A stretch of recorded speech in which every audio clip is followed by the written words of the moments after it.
As all of these names have been revealed in connection with convicted pedophile Jeffrey Epstein and his co-conspirator Ghislaine Maxwell, we're focusing on details about someone else, Epstein's former private chef and his celebrity connections. Welcome to Sidebar, presented by Law&Crime. I'm Jesse Weber. As we continue to cover the Jeffrey Epstein saga, there is one name we haven't talked about yet. So Epstein, of course, is the financier who died in his jail cell back in 2019 as he was awaiting trial on federal sex trafficking charges. We remember he had already pled guilty back in 2008 to state charges of soliciting a minor for prostitution. He did this down in Florida. It was a controversial deal at the time because it allowed Epstein to avoid prosecution on even more severe federal charges.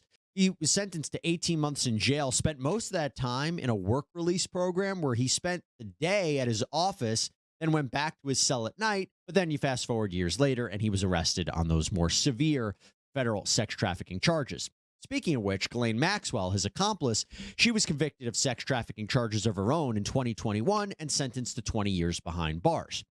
Now, as we have gone through all of these recently released and unsealed documents, and we've been focusing on what happened in this absolutely depraved world, there is one name we haven't talked about yet, and that is Adam Perry Lang. Now, you may not know that name at first mention, but Mr. Lang is a celebrity chef based out of Los Angeles. Now, I'm not going to talk about his cuisine, his cooking techniques. Rather, the reason his name is being brought up is because he accompanied billionaire Jeffrey Epstein on many of his travels as his private chef. That's the allegation. That's according to Virginia Giuffre, one of Epstein and Maxwell's accusers. She claims that she was sexually assaulted by Epstein, trafficked by Epstein and Maxwell to high-profile men and associates of the duo. And by the way, the reason all of these documents have come out and why we're dedicating so many sidebars to this is because all of these documents, they were part of a lawsuit that Giuffre had filed and settled against Ghislaine Maxwell. But it was reported that Miss Giuffre reached out to Mr. Lang back in 2014 before she even filed the lawsuit in the hopes that he could back up her claims about Epstein and Maxwell. On the podcast called Broken Seeking Justice, Giuffre says that Lang prepared drinks and food for high-powered guests and these young females. According to investigative reporter Tara Palmieri, quote, several young women who we've talked to remember Lang too. He had a presence in the house. All said he was very polite. And Giuffre followed that up by saying and pondering, quote, who could place these people that I was trafficked out to in the various locations? I was like, well, Adam can. Adam was there. Adam saw the people. Adam had to serve the people. Adam had to know their names. He saw all of us naked all the time. And Giuffre would go on to explain to Palmieri on the podcast, quote, he used to talk to me like I was a person. Even if I was standing naked in front of him, he wouldn't be there ogling me. He would be looking directly at my face, and we had wonderful moments together. Now, it's also been reported that Lang's name appeared on the flight logs for Jeffrey Epstein's plane that he traveled with him all the time. In fact, materials seem to show that Lang flew on Epstein's private jet multiple times in the early 2000s to places like Florida, New Mexico, the Virgin Islands.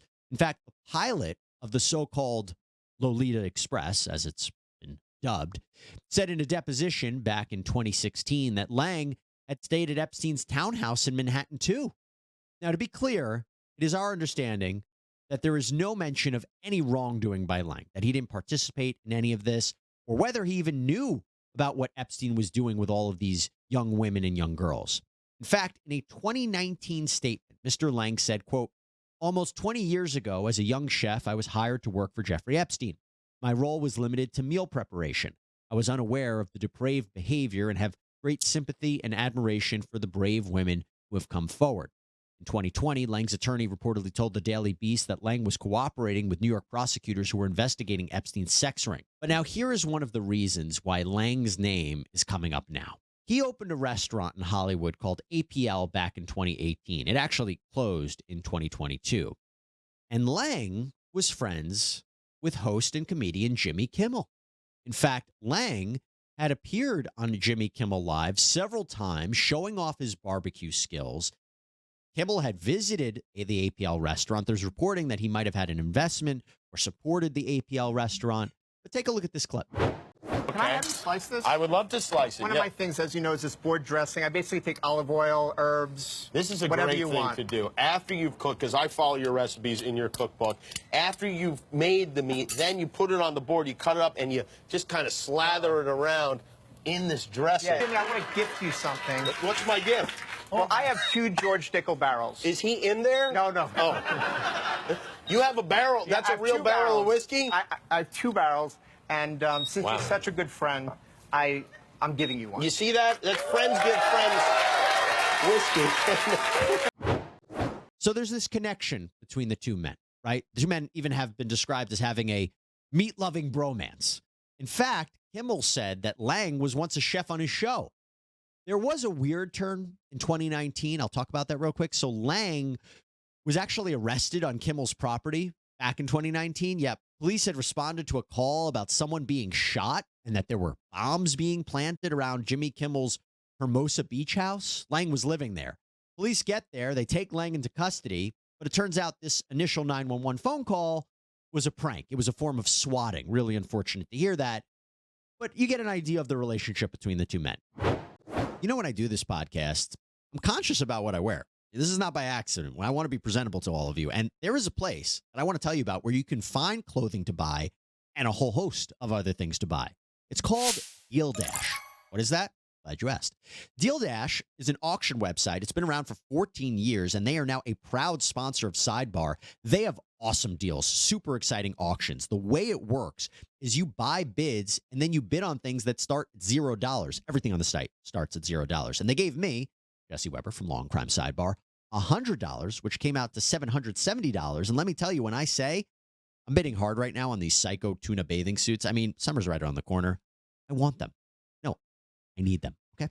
So what's the catch? Well, you got to pay up front to bid. So for instance, here, after you sign up, they ask you to buy 400 bids for $30, which means you can bid 400 times in any of their auctions. And by the way, they have some seriously quality items like this brand new Jeep that someone won for $1,875, a Nintendo Switch for $22. Now, is Deal Dash for everyone? No. Some of the auctions can take hours or even days on end, so you need to invest time for bidding. But if you like bidding on auctions and you've got the time on your hands to figure out how it works, you can get some pretty sweet deals. So check out DealDash.com. When you sign up, use my promo code LawCrime100, and you get 100 extra free bids on your first bid pack purchase. And if you don't win an auction using these bids or you don't like it for any reason, contact Deal Dash. You get your money back, no questions asked on your first bid pack purchase. So the downside is really limited. It's worth a try. Now, once you're done finishing this episode of Sidebar, of course, you can check out DealDash.com/LawCrime100. All right. So with all of that in mind, why are we talking about Mr. Lang right now? Well, right before the first documents were released in the Maxwell Giuffre lawsuit from last week, we told you about a comment from New York Jets quarterback Aaron Rodgers, who joked on the Pat McAfee show that Kimmel's name might appear in the court paperwork. A lot of people, including Jimmy Kimmel, are really hoping that doesn't. If that list comes out, I definitely will be popping some sort of bottle. Now, Jimmy Kimmel wasn't very happy at this. In fact, he tweeted at Rogers, X'd at Rogers, I'll never get that right, threatening legal action if the football player continued to connect him to Epstein. He wrote, quote, "Dear a-hole, for the record, I've not met, flown with, visited, or had any contact whatsoever with Epstein, nor will you find my name on any list other than the clearly phony nonsense that soft-brained wackos like yourself can't seem to distinguish from reality. Your reckless words put my family in danger. Keep it up, and we will debate the facts further in court." As a lawyer, it seems to me he's suggesting potentially a defamation kind of action, right? When you present a false statement that you know is untrue, or you acted with utter disregard for the truth, you made that statement, you published it, you're harmed as a result of it. So look, as of right now, Jimmy Kimmel hasn't filed any kind of action, but I do want to tell you what the impact of this has been. So since then, some conspiracy theorists have used Kimmel's connections to Lang and Lang's connection to Epstein to draw an inference. I think that's the best way to say it. I'm going to give you an example. There is an account on X called Mythinformed, and they posted a clip of the video of Lang and Kimmel, which went viral with now over 700,000 views at the time of this writing. And it was accompanied by the comment, quote, Jimmy Kimmel and his BFF Adam Perry Lang, who was Jeffrey Epstein's personal chef for years. So you see people making that connection. Now, to be clear, Kimmel's name has not appeared in any of the unsealed court documents, and nor has there been any allegation that Jimmy Kimmel knew about what was happening with Jeffrey Epstein or partook in anything with Jeffrey Epstein. Want to make that very clear. As for Aaron Rodgers, he made a follow-up appearance on the Pat McAfee show, denying that that's what he meant by saying Kimmel's name was associated with or on the Epstein list. Talked about a beef that he has had with Kimmel in the past, this late-night talk show host making fun of him on his shows. And Rodgers also criticized ESPN's senior VP, who admonished Rodgers for what he said about Kimmel. Let you know, McAfee owns and licenses his show to ESPN, by the way. All right, so a little interesting connection right there, a little update on the Jeffrey Epstein saga. So if you had heard about Adam Perry Lang, now you know why we're talking about it. That is all we have for you right now here on Sidebar. Thank you so much for joining us. Please subscribe on Apple Podcasts, Spotify, YouTube, wherever you get your podcasts. I'm Jesse Weber. Speak to you next time.